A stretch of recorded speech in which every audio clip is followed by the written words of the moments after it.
Hi everyone, I'm Dr. Sana. Welcome back to my channel. Today we are talking about the real secret to passing MRCOG Part 3, understanding the marking scheme. So many candidates know the content but not know how examiners actually score you. In this video, I'll break it all down domain by domain, how each station is marked, what the pass marks really means, and how to avoid the common traps that cost marks. Before we dive into the marks, a quick recap of what Part 3 actually looks like.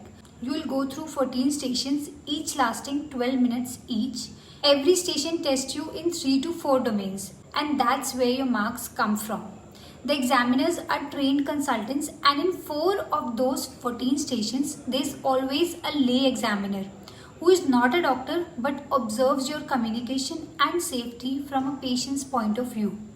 Now coming to the marking system. Each domain you are assessed is rated by the examiner as pass, borderline or fail. These judgments are then converted into marks. RCOG doesn't publish exact numbers, but each domain carries equal weight within that station, so a single station might have 4 domains giving 4 mini scores that adds up. The total of all 14 stations then determines your overall marks. The good part is system is compensatory. That means if you have one weak domain in a station, strong performance in others can balance it out. But you can't keep failing in one domain like patient safety across multiple stations. That pattern tells the examiners you're not consistently competent, and that's a problem. In 4 stations, you will meet a lay examiner. They'll score you independently from the clinical examiner, usually on communication and patient safety. They are trained to see whether you are kind, clear and safe from a patient's point of view.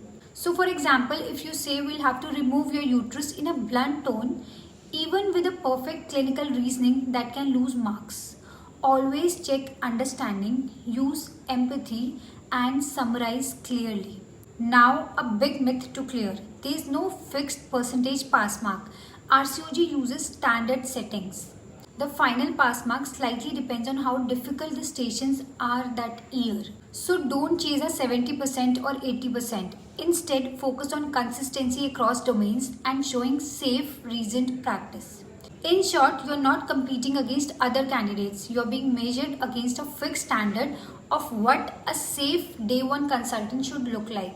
All examiners go through training and calibration sessions before the exam. They are briefed on each station, see model answers and agree what a borderline and a clear pass performance looks like. That means you can't impress one examiner by over-talking. They have been trained to use the same standard. There's also quality assurance. Examiner marks are analyzed for variation and feedback is given if someone consistently marks too high or too low. So the marking is designed to be fair, structured and standardized. Now let's talk about mistakes, because this is where many people slip from borderline pass to borderline fail. In patient safety, forgetting to mention monitoring, escalation or backup plan. For example, in tubal factor infertility station, explaining her all the options including adoption and valuing her opinion. That matters.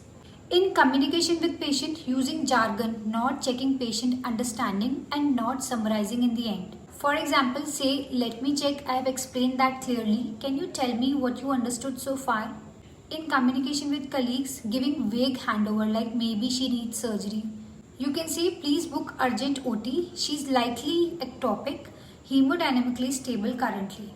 Now in information gathering, asking irrelevant questions like asking contraception in a pregnant patient. In applied knowledge, giving plan without reasoning.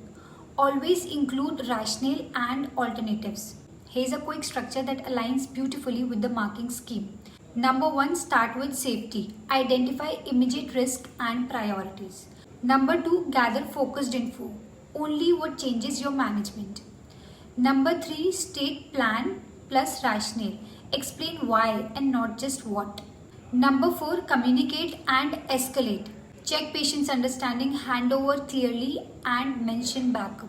If you do these 4 steps in every station, you will automatically touch all major domains. In your last 30 seconds, run this in your head. Did I address patient safety? Did I gather and summarize info? Did I explain clearly and check understanding? Did I state next steps and time frame? That's your last minute safety net. If you can tick these, you have probably scored well in all domains. So to summarize, MRCOG Part 3 marking is domain based, balanced and fair. You are judged on how consistently you demonstrate safe, communicative and reasoned practice at ST5 level. There is no magic percentage, no secret keywords, just structured, safe communication. If you found this video helpful, share it with your study group. See you in my next video. Till then, keep practicing and remember, clarity and safety always win marks. All the best.